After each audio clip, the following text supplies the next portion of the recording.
सिंह करौली से बड़ी खबर आ रही है, उससे शुरुआत करेंगे। नादौती के भीलापाड़ा क्षेत्र में कुएं में जो युवती का शव मिला था, उस मामले में सांसद किरोड़ीलाल मीणा के नेतृत्व में धरना चल रहा है, प्रदर्शन हो रहा है और मृतका के परिजन शव लेने पर सहमत हो गए हैं। बड़ी खबर इस वक्त की आपको बता दें, मृतका के परिजन युवती का शव लेने के लिए सहमत हो गए हैं। पुलिस प्रशासन के अधिकारी फिलहाल मोर्चरी में पहुंचे हैं, परिजनों को शव सौंपने की तैयारी चल रही है।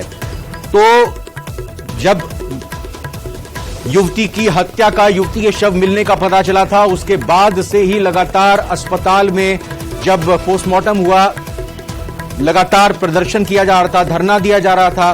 परिजनों का ये मांग थी कि उनकी मांगे पूरी हों, उसी के बाद वो शव स्वीकार करेंगे। लेकिन फिलहाल इस वक्त ये बड़ी अपडेट, बड़ी जानकारी आपको दे रहे हैं। मृतका के परिजन शव लेने पर सहमत हो गए हैं। फिलहाल पुलिस और प्रशासन की तरफ से अधिकारी मोर्चरी में पहुंचे हैं और परिजनों को शव सौंपने की पूरी प्रक्रिया चल रही है, तैयारी चल रही है।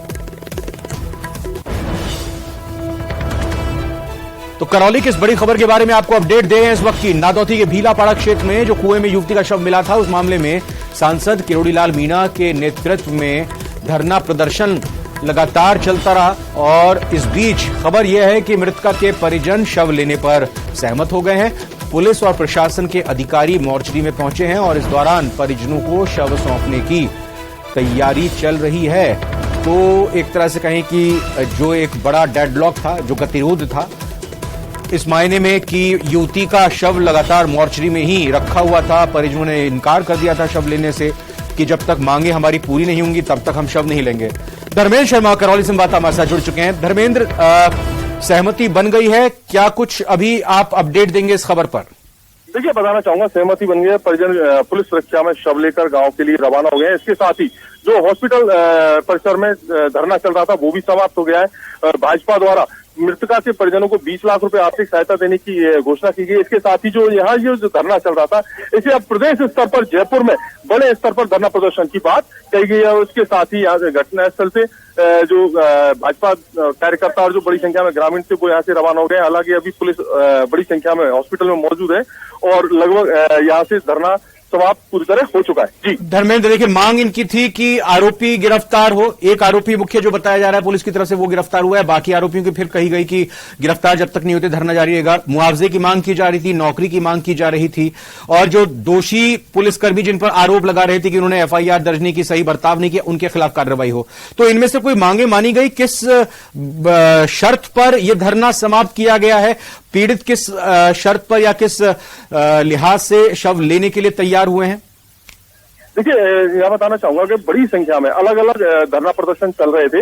यहाँ एक और जहाँ बसपा भीम आर्मी द्वारा धरना प्रदर्शन किया था और दूसरी तरफ जाटव समाज द्वारा भी SDM कार्यालय में धरना प्रदर्शन शुरू हो गया था। इसके चलते जब यहाँ बड़ी संख्या में धरना प्रदर्शन शुरू हुए तो भाजपाइयों ने इसको दूसरी रणनीति अपनाते हुए केवल जो मृतका थे उसके परिजनों को अपनी ओर से 20 लाख रुपए की आर्थिक सहायता की बात कही है। साथ ही ये कहा गया है कि जो सरकारी सहायता जो सरकार के ओर से मिलती है वो मिलती रहेगी, लेकिन जो आगे की मांग है उनके लिए प्रदेश स्तर पर धरना प्रदर्शन किया जाएगा और उसी के चलते यहाँ से जो धरना प्रदर्शन है उसको समाप्त किया जाएगा। धर्मेंद्र, मेरे को एक चीज और आप बता दीजिए। इससे पहले हमने आप ही के जरिए दर्शकों तक जानकारी दी थी कि किरोड़ीलाल मीणा की तरफ से भी 10 लाख रुपए की आर्थिक मदद की बात कही गई थी और उसके बाद जो MLA साहब आए थे मुलाकात करने के लिए, उन्होंने भी, टोडा भीम से, उन्होंने भी कहा था 20 लाख पर विचार करेंगे। तो ये 20 + 10 या फिर टोटल बीजेपी की तरफ से 20 लाख का ये कहें कि सहायता राशि दी जाएगी? और दूसरी चीज मैं ये जानना चाहूंगा कि बीजेपी का तो धरना समाप्त हो गया, लेकिन इसके अलावा भीम आर्मी और जो जाटव समाज आप कह रहे हैं, उन लोगों का धरना भी चल रहा है। देखिए, ज्यादातर जो हॉस्पिटल में धरने प्रदर्शन चल रहे थे वो सभी समाप्त हो गए हैं और जहां तक बात आर्थिक सहायता की है, उसमें जो बीजेपी की ओर से 20 लाख रुपए थे उसमें डॉक्टर किरोड़ीलाल ने खुद ने 10 लाख की कहा था। अब ये पूरी बीजेपी मिलकर 20 लाख रुपए आर्थिक सहायता की बात की और जो टोडा भीम विधायक के सामने इन्होंने 20 लाख रुपए आर्थिक सहायता की मांग उठाई थी, वो उस पर जो टोडा भीम विधायक है उन्होंने कोई जवाब नहीं दिया था। इसके चलते अब जो सरकारी सहायता है उसकी ओर रुख किया जाएगा। साथ ही जो धरना प्रदर्शन है बीजेपी के स्तर से वो प्रदेश स्तर के लिए बात कही गई है, और जो जाटव समाज द्वारा जो धरना प्रदर्शन वहाँ एसडीएम कार्यालय में चल रहा था उसको भी समाप्त करने की तैयारी। धर्मेंद्र, आपके जरिए जानना चाहेंगे, प्रदेश के लोग भी सुनना चाहेंगे, क्योंकि प्रेस कॉन्फ्रेंस एसपी की तरफ से की गई थी। गिरफ्तारी मुख्य आरोपी की दावा किया गया कि की जा चुकी है, ये दोनों परिचित थे। एसपी ने अपनी प्रेस कॉन्फ्रेंस में क्या मोटी मोटी बातें कही थी? जी देखिए, एसपी का जो कहना है, उनका कहना है कि ये दोनों लंबे समय से आपस में परिचित थे और एक ही गांव के निवासी हैं, नजदीक दोनों के घर थे। इसी के चलते आपस में इनकी काफी नजदीकी थी और इसी के चलते 11-12 की रात को जो बालिका है, जो युवती है, वो युवक के पास पहुंची और वहां इनमें किसी बात को लेकर झगड़ा हुआ और वहीं पर युवती की गोली मारकर हत्या की गई और उसके बाद शव को कुएं में डाल दिया गया। ये एसपी का कहना है। हालांकि उनका कहना है कि आगे की जो घटनाक्रम उसको लेकर जांच की जा रही है और जल्दी अन्य तथ्य जो है उनका खुलासा किया जाएगा। साथ ही जो आरोपी युवक है उसके पिता को डिटेन किया है। इसके साथ ही अन्य कुछ लोगों से भी पूछताछ की जा रही है और ये पता लगाया जा रहा है कि जो युवक था उसने हत्या के बाद शव किस तरह से कुएं तक लेके पहुंचा और उसे डाला। इसमें कोई अन्य सहयोगी है उनकी भी जांच की जा रही है। जी, तो बंदूक साथ लेके घूमता था क्या ये आरोपी? जी देखिए, निश्चित तौर से पुलिस का ये कहना है कि जो इसके पास जो हथियार मिला है वो अवैध है और उसकी भी जांच की रही है, कहां से खरीदा था, कैसे लाया और किस तरह से इसको यूज किया है। जी धर्मेंद्र, मैं ये भी चाहूंगा कि परिजनों को जब मोर्चरी में वो शव लेने के लिए तैयार हुए तो पुलिस और प्रशासन के आला अधिकारी भी वहां पर मौजूद रहे। किस तरह की वहां पर बातचीत हुई? परिवार वालों से भी आपने उनकी पहचान छिपाते हुए जाहिर तौर पर बात की होगी, क्या कुछ उनका कहना था?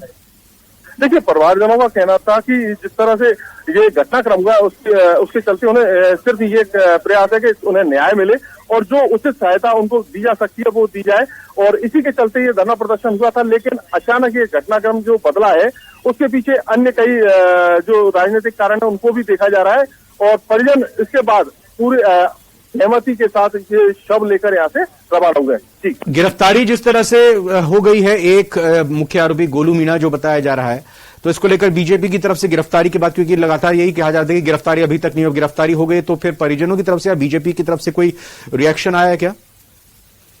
जी देखिए, अभी तक जो गिरफ्तारी हुई है उसको लेके बीजेपी कार्यकर्ता और परिजनों के द्वारा कोई अभी रिएक्शन नहीं आया, लेकिन वो शुरू से आरोप लगाते रहे कि इसके साथ अन्य जो आरोपी हैं वो इसमें शामिल हैं और इसी को लेकर हालांकि पुलिस का भी कहना है कि एक आरोपी गिरफ्तार कर लिया और जो शेष आरोपी है उनकी गिरफ्तारी और जो छानबीन है वो की जा रही है और जो भी दोषी पुलिसकर्मी है उनके खिलाफ भी कार्रवाई की जाएगी और साथ ही अगर कोई इसका साथी है वो इसमें सम्मिलित है तो उनकी भी गिरफ्तारी होगी और उनके खिलाफ कार्रवाई की जाएगी। बिल्कुल, और ये जिस तरह से मामला जब सामने आया धर्मेंद्र, तो कहा जा रहा था कि पता नहीं कौन ये आरोपी होंगे, हत्यारे होंगे, लेकिन आखिरकार जब ये खुलासा दावा पुलिस की तरफ से किया गया तो ये पड़ोसी ही निकला। तो पड़ोसी का ही पता लगाने के लिए ये 2-3 दिन का समय लगा और इस बीच ये आरोपी जो बताया जा रहा है पड़ोस में ही रहता था जब ये पूरा घटनाक्रम ये सब कुछ चल रहा था, तो क्या ये फरार था या फिर ये घर पर ही रहकर पूरी तरह से ड्रामा एक तरह से कर रहा था कि इसको कुछ नहीं पता? इस बारे में कुछ अपडेट मिल पाई क्या? देखिए, पुलिस का जो कहना है वो ये कहना है कि आरोपी घटनाक्रम के बाद छुप गया था और उसे तलाश की जा रही थी। इसके साथ जो पुलिस ने गिरफ्तार इसको हिरासत में लेने के बाद भी पूछताछ की, इसके साथ ही जो घटनाक्रम था उसकी तस्दीक की और तस्दीक के बाद ही पुलिस ने इसको खुलासा करने की बात कही है। हालांकि ये अभी जांच का विषय है कि किस तरह से घटनाक्रम हुआ, कितना पुलिस की जो दावे हैं उनमें सच्चाई है और कितना जो आरोप लगाए गए हैं उनमें सच्चाई है, ये निश्चित तौर से जांच के बाद ही क्लियर होगा। जी धर्मेंद्र, मैं धन्यवाद करना चाहूंगा क्योंकि मामला बड़ा था इसलिए विस्तार से जानकारी और बात करनी आपसे जरूरी थी। फिलहाल आपका बहुत बहुत शुक्रिया।